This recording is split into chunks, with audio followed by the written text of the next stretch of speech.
लेकिन ऐसा बात है कि अगर हमारा 30% कोई कम्युनिटी का आदमी हो, हम झगड़ा करेगा तो वो रोज रोड अवरोध करेगा, वो आपको कंपनी बंद कर देगा, हमारा जीने हराम कर देगा।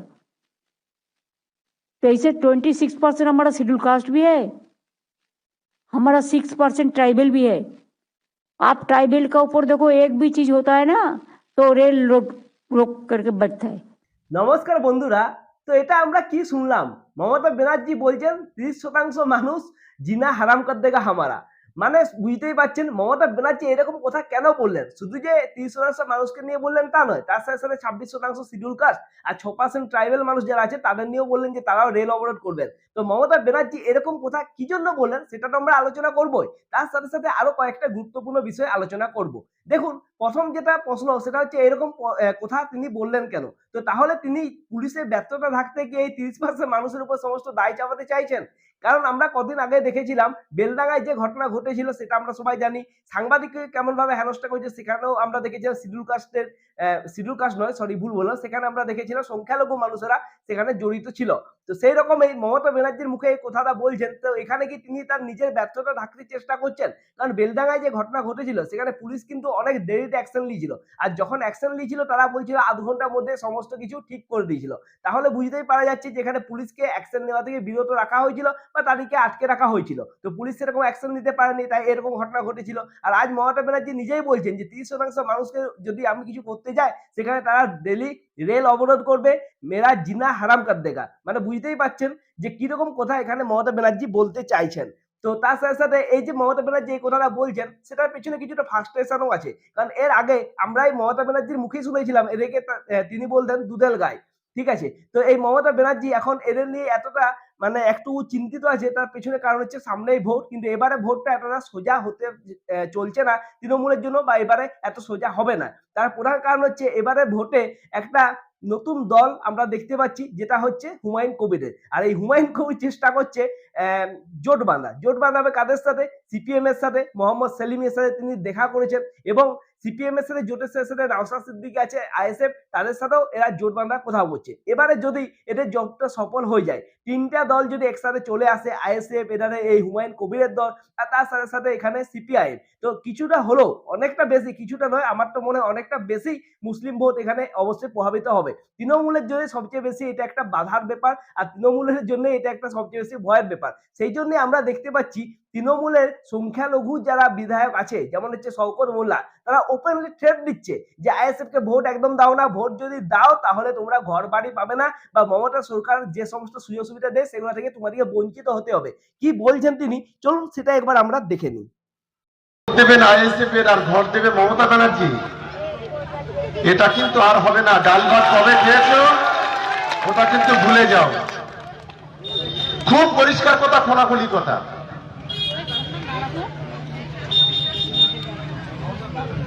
যদি আগামী দিনে শুধরে যাও তাহলেই টাকাটা পাবে, সেটা ভোটের আগে নয়, ভোটের পরে। এটাও বলে দিলাম।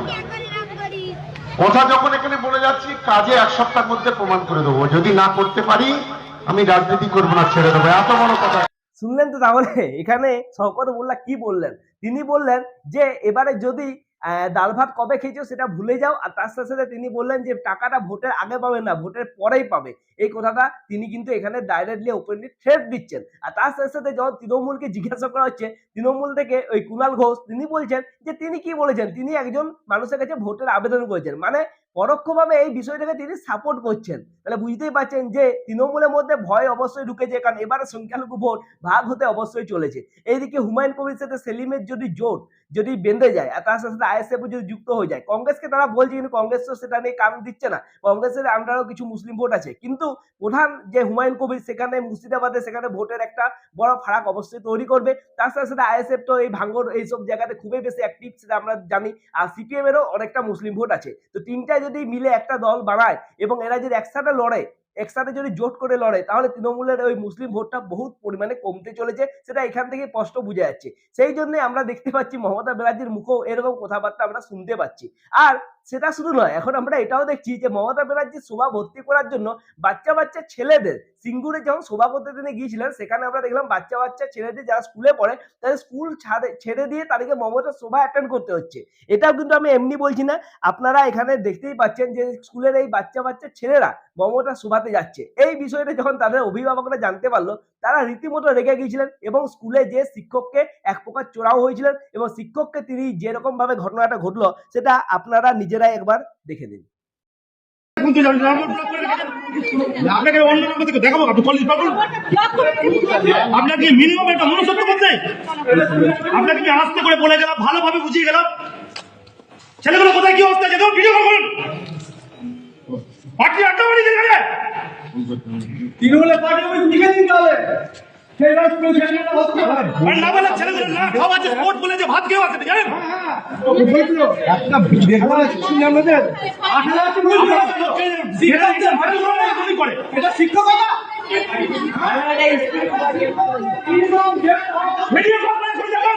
মানে আপনি কেটে বাড়ি নিয়ে যাবো জানেন না। একটা ছেলে আচ্ছা, দেখলেন তো আপনারা, এখানে অভিভাবকরা সমস্ত ক্ষোভ কিন্তু উগড়ে দিলেন শিক্ষকদের উপর, আর তাদের রেগে যাওয়াটাই স্বাভাবিক, কারণ তারা তাদের ছেলে মেয়েদের স্কুলে পাঠাচ্ছে পড়াশোনার জন্য। এই এত কম বয়সে তাদেরকে পার্টির সভাতে বা কোনো সভা মঞ্চে যে সেখানে মমতার ভাষণ শুনতে হচ্ছে, তাহলে তারা তো রাখবে কি? তাদের ক্ষোভ তো তাদের মুখ থেকে আপনারা দেখতে পাবেনই, আর সেটাই আমরা এখানে দেখতে পাচ্ছি। আর এরপর মমতা ব্যানার্জি তিনি কি করছেন সেটা দেখলে তো আপনারা আরো অবাক হবেন। তিনি বলছেন যদি আমাকে অ্যারেস্ট করা হয়, আমাকে জেলে ঢোকানো হয়, তাহলে আমাদের যারা সাপোর্টার আছে বা এই সাধারণ মানুষ, তারা কিন্তু মমতা ব্যানার্জির হয়ে একেবারে রাস্তায় নেমে পড়বে, তারা নাড়ু বানাবে। নাড়ু বানাতে বলতে তিনি কি বোঝাতে চাইছেন সেটা আপনারাই আমাকে বলুন। তার আগে আমি আপনাদেরকে সেই ভিডিওটা একবার দেখিয়ে দিই, ঠিক আছে, যে তিনি ঠিক কি বলেছিলেন। তো চলুন সেই ভিডিওটা একবার দেখা যাক। তুমি জেলে ভরো, তুমি গুলি করো, আই ডোন্ট কেয়ার, আমি সব কিছুর জন্য তৈরি। আমি জেলে গেলে তো মায়েরা জবাব দেবে, বোনেরা জবাব দেবে, ঘরে ঘরে নাড়ু তৈরি হবে। আর নাড়ুর সাথে আর কি তৈরি হবে? নাড়ুর অপোজিট কি? নাড়ুর অপোজিট কি? মিলিয়ে বলো। নাড়ুর সাথে একটা শব্দ মেলাও। আমি প্রথম অক্ষর বলে দিচ্ছি, ঝয়কার।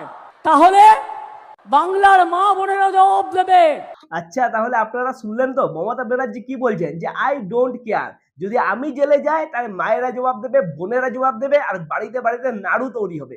এবারে নাড়ু বলতে এখানে কি বোঝাতে চেয়েছেন সেটা আপনারাই বলুন। দেখুন, আমার তো মনে হয় তিনি এটা তো অবশ্যই বলবেন না যে তিনি জেলে গেলে সেখানে মন্দিরে গিয়ে ঘরে ঘরে নাড়ু বানিয়ে এসে নাড়ু বিলি করা হবে মন্দিরে গিয়ে পূজা করানোর পর, সেটা তো অবশ্যই বলবে না। নাড়ু বলতে এখানে কি বলতে চেয়েছেন সেটা আপনারাই বলুন। আর যতটুকু সম্ভব আমি বুঝতে পারছি যেটা আপনারও মনে হয় সেটাই এখানে তিনি নাড়ু বলতে চাইছেন।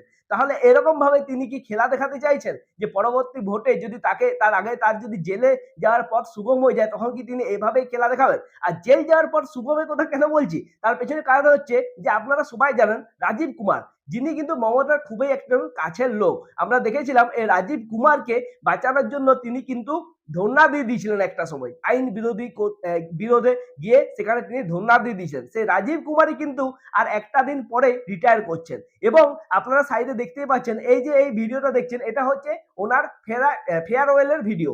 এটা কোথায় হয়েছে? আলিপুরদুয়ারের বর্ডার লাইনে এই ফেয়ারওয়েল দেওয়া হয়েছে রাজীব কুমারকে। তো এই রাজীব কুমার যে তিনি এক প্রকার যে কলকাতা পুলিশের ডিজি ছিলেন বা পশ্চিমবঙ্গ পুলিশের ডিজি ছিলেন, কিন্তু তিনি স্থায়ীভাবে এই চাকরিটি করতেন না, তিনি এই চাকরি করতে অস্থায়ীভাবে। কেন বলছি?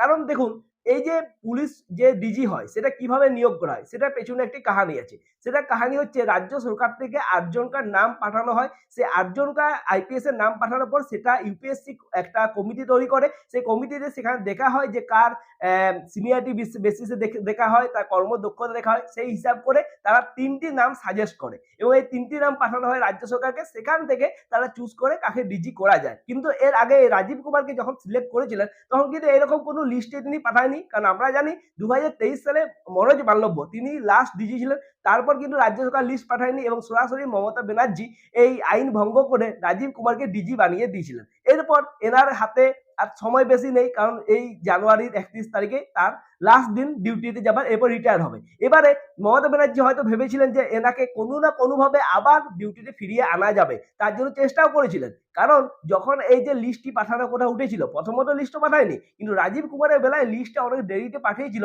সেখানে যে 8 জনকার নাম ছিল না, সেই নামের মধ্যে রাজীব কুমারের নামটাও ছিল। সেই রাজীব কুমারকে এক প্রকার তিনি চাইছিলেন যে এই ইউপিএসসি কমিটির যে 3 জনকার নাম আছে সেখানে যেন রাজীব কুমারের নামটাও থেকে যায়। তার সাথে সাথে আরেকজনকার নাম ছিল, সে হচ্ছে রাজেশ কুমার। সেও হচ্ছে এই রাজ্য পুলিশেরই একজন বড় অফিসার বলতে পারেন। তো তিনি কি করেছেন, তিনি দিল্লিতে ক্যাট, ঠিক আছে, সেন্ট্রাল অ্যাক্ট ফর ট্রাইব্যুনাল, এরকম কিছু একটা বটে, আমার মনে পড়ছে নামটা। তো সেই ক্যাটের কাছে তিনি অভিযোগ করেছেন যে ইউপিএসসি কিভাবে লিস্ট পাঠাতে পারে। এরপর এটা নিয়ে একটা বড় সংঘাতের কারণ দেখা দিচ্ছে। সেই সংঘাতের কারণটা কি, সুপ্রিম কোর্টের একটা পুরনো এখানে নির্দেশ আছে, সেই নির্দেশটাকে চ্যালেঞ্জ করা হচ্ছে। কারণ যখন এই দিল্লির এই যে ক্যাট আছে সেখানে যখন অভিযোগ জানানো হলো, সেখান থেকে বলা হলো যে 29শে জানুয়ারির মধ্যে যে একটা নতুন ডিজি এখানে সিলেক্ট করে নিতে হবে। 23 জানুয়ারির মধ্যে রাজ্য সরকার লিস্ট পাঠাবে, 29 জানুয়ারির মধ্যে ইউপিএসসি থেকে 3 জনকার নাম পাঠিয়ে দিবে। সেই লিস্টে এই রাজেশ কুমার, রাজীব কুমার, এদের ছাড়াও আরো 6 জনকার নাম ছিল। টোটাল 8 জনকার নাম এখানে ছিল। সেই 8 জনকার নামের মধ্যে এই 2 জনকার নাম আপনারা এখানে দেখতে পাচ্ছেন, এরা মমতা কাছের লোক, সেটা বুঝতেই পারছেন। এরপর দেখুন এরপর কি হলো, এবারে এই যখন এই অভিযোগটা জানানো হলো, তখন এটা নিয়ে একটা আইনি সংঘাত তৈরি হলো। তার কারণ হচ্ছে সুপ্রিম কোর্টের একটা পুরনো নির্দেশ আছে, এখানে এই যে অ্যাক্ট আছে দিল্লিতে, সেখানে একটা নতুন এখানে ক্যাট আছে, সরি ক্যাট, সেই ক্যাট দিল্লি থেকে একটা নতুন এখানে আদেশ বা এখানে নির্দেশ দিয়েছে। তাহলে এই দুটো নির্দেশ কন্ট্রাক্টরি হয়ে যাচ্ছে, তাহলে একটা নির্দেশ মানতে গেলে অন্য একটা নির্দেশকে বাদ দিতে হচ্ছে। তো সেই জন্যই তারা আবার দিল্লি হাইকোর্টে আবেদন করেছে ইউপিএসসি থেকে যে আমরা কোন নিয়মটা মানবো। এই 29শে জানুয়ারির মধ্যে যে এখানে ডিজি তো যে পাঠানোর যে তালিকা দেওয়ার কথা বলা হয়েছে সেটা মানবো, না এখানে যেটা সুপ্রিম কোর্ট থেকে আইন দেওয়া হয়েছে যে যদি অনেকদিন পর লিস্ট পাঠানো হয় সেটা প্রথমে সুপ্রিম কোর্টে পাঠাতে হবে। তো কোন লিস্টে মানবো সেটা নিয়ে একটা সংশয় দেখা দিচ্ছে। এবারে কি হচ্ছে, এর ফলে নতুন ডিজি নিয়োগ করা একটা কিন্তু খুবই একটা প্রবলেমের ব্যাপার হয়ে গেছে। আর এই ভোটও কিন্তু খুব বেশি দেরি নেই। তাহলে মমতা ব্যানার্জি তার কাছের মানুষকে এবারে কিন্তু ডিজি করতে পারছেন না, সেটা এখান থেকে বুঝতে পারা যাচ্ছে। আর অস্থায়ী ডিজি এবারে বানানো এতটা সহজ হচ্ছে না, সেটাও এখান থেকে বুঝতে পারা যাচ্ছে। তাহলে এই রাজীব কুমারকে নিয়ে এবার কি করা হবে, কারণ রাজীব কুমার মমতার যে একজন কাছের লোক সেটা সবাই বলে। তাহলে এই রাজীব কুমারকে কি একটা অন্য কোনো পদ তৈরি করে সেখানে দিয়ে দেওয়া হবে, না এরপর তিনি পুরোপুরি সন্ন্যাস নিয়ে নিলেন? কারণ আমরা দেখলাম যে তিনি যে তার ফেয়ারওয়েলের ভাষণ দিচ্ছিলেন, সেখানে গীতার নিয়েও অনেক কিছু মন্তব্য করেছেন, গীতার থেকে কতগুলো লাইনও তিনি তুলে ধরেছেন। তাহলে সেখান থেকে বুঝতে পারা যাচ্ছে যে রাজীব কুমারকে নিয়ে এখন কি করা যেতে পারে। কারণ মমতা ব্যানার্জি চাইছেন যে ওনাকে আবারও ভোটের সময় যেন তাকে সাথে পাওয়া যায়, কিন্তু এবারে সেটা এতটা সহজ হতে চলছে না। আর এবারে কিন্তু ডিজি মানে অস্থায়ীভাবে ডিজি নিয়োগ করতেও পাচ্ছেন না। তাহলে এটা মমতা ব্যানার্জির জন্য একটা খুবই একটা মানে সংকটের মুহূর্ত হয়ে গেছে। কারণ দুদিকে সংকট, এইদিকে সংখ্যালঘু যে ভোটটা আছে সেটা এক প্রকার হাতছাড়া হতে চলেছে, আর অন্যদিক থেকে যে পুলিশি ব্যবস্থার উপর তার যে নিয়ন্ত্রণটা, এই ডিজি নিয়োগ না হলে এরকম ভাবে তাদের উপরও একটা সমস্যা এখানে দেখা দিতে চলেছে। তো এই সমস্ত বিষয় নিয়ে আর তার সাথে সাথে এই সমস্ত বিষয়টাকে নিয়ে এই যে এসআইআর এখন চলছে, এই এসআইআর নিয়েও কিন্তু এখন নানা রকম প্রবলেম দেখা দিচ্ছে। আমরা দেখতে পাচ্ছি যে এসআইআর নিয়ে নানা রকম অনাস্থার কথা এখানে উঠে উঠছে। তার সাথে সাথে আমরা এটাও দেখলাম যে নির্বাচন কমিশনকে না জানিয়ে নির্বাচন কমিশনের কিছু যারা আধিকারিক আছে বা তার আন্ডারে যারা কাজ করছে, তারা কি করছে, আইন বহির্ভূত যে সেখানে আধার কার্ড প্যান কার্ডের ছবি দিয়ে বলছে আমি পাসপোর্ট ভেরিফিকেশন করেছি।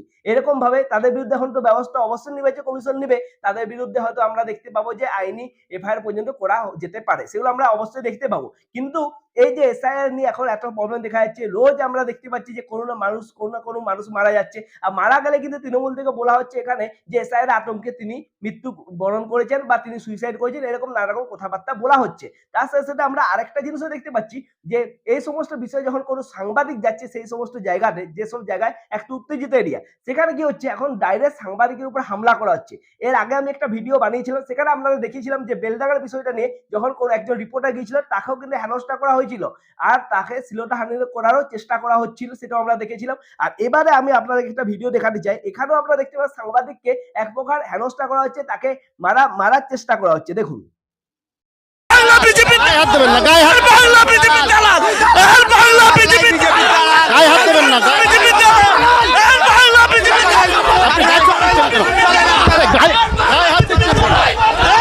হাত দিচ্ছেন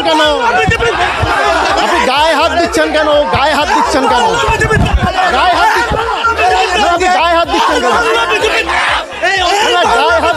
কেন গায়ে আচ্ছা, তাহলে আপনারা দেখলেন তো সাংবাদিককে কিরকম ভাবে মারা হচ্ছে, আর তাকে কি বলা হচ্ছে যে বিজেপির দালাল। মানে তিনি খবর করতে গেছেন বলে তিনি বিজেপির দালাল হয়ে গেছেন, এরকম ভাবে সাংবাদিকের উপর আক্রমণ করাটা আমরা এখন প্রায়শই দেখতে পাচ্ছি। আর তার সাথে সাথে আমরা এটাও দেখতে পাচ্ছি যে এসআইআর নিয়ে কিরকম এখন ব্যবস্থা চলছে এবং কিরকম পরিণতি সৃষ্টি হয়েছে। তাহলে আপনাদেরকে আমি পুরো ভিডিওটা দেখালাম, যেখানে শওকত মোল্লা যে হুমকি দিচ্ছেন সেটাও দেখালাম, তার সাথে সাথে মমতা ব্যানার্জির যে ভয়টা সেটাও আপনাদেরকে দেখালাম, আর তার সাথে সাথে সাংবাদিকের উপর কিরকম ভাবে মানে অত্যাচার করা হচ্ছে সেটাও দেখালাম। আর তার সাথে বাচ্চা ছেলে মেয়েদের তাদের স্কুল ছেড়ে কিভাবে মমতা সভাতে যেতে হচ্ছে সেটাও দেখালাম। তো পুরো রাজ্যের পরিস্থিতিটা এই ভিডিওটা দেখে আমার মনে হয় আপনারা অবশ্যই বুঝতে পারছেন। তাহলে এই ভিডিওটা কেমন লাগলো সেটা অবশ্যই কমেন্ট করে জানান। যদি ভিডিওটা ভালো লেগে থাকে, এতটুকু যদি পছন্দ হয়ে থাকে, অবশ্যই ভিডিওটা লাইক করুন, আর এই ছোট্ট চ্যানেলটিকে একটুকু সাপোর্ট করুন, চ্যানেলটিকে একটু সাবস্ক্রাইব করে দিন। এরকম ভিডিও আমি আবারও আপনাদের জন্য নিয়ে আসবো। ভিডিওটা কেমন লাগলো অবশ্যই কিন্তু জানাতে ভুলবেন না। তাহলে দেখা হচ্ছে নেক্সট ভিডিওতে, ততক্ষণের জন্য নমস্কার।